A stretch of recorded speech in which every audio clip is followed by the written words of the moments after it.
Indian cinema ലോകം ഏറെ പ്രതീക്ഷയോടെ കാത്തിരിക്കുന്ന നിതേഷ് തിവാരിയുടെ ബ്രഹ്മാണ്ഡ ചിത്രം രാമായണത്തിന്റെ ഔദ്യോഗിക ട്രെയിലർ പുറത്തിറങ്ങി. ചിത്രത്തിന്റെ ആദ്യ ഭാഗം 2026 ദീപാവലി റിലീസായി തിയേറ്ററുകളിലെത്തും. രണ്ടാം ഭാഗം 2027 റിലീസിനെത്തുമെന്നാണ് അണിയറ പ്രവർത്തകർ അറിയിച്ചിരിക്കുന്നത്. भगवान विष्णु ने अवतार लेकर उसकी रक्षा की। मेरा ज्येष्ठ पुत्र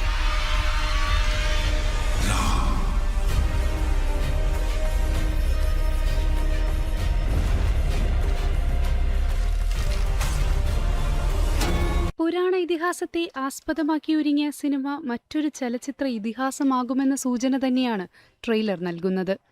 ഇന്ന് പുലർച്ചെ അണിയറ പ്രവർത്തകർ പുറത്തുവിട്ട ട്രെയിലർ ഇതിനകം സോഷ്യൽ മീഡിയയിൽ തരംഗമായി കഴിഞ്ഞു. രൺബീർ കപൂർ ശ്രീരാമനായും യാഷ് രാവണനായും വേഷമിടുന്നു. സായ് പല്ലവിയാണ് സീതാദേവിയായി എത്തുന്നത്.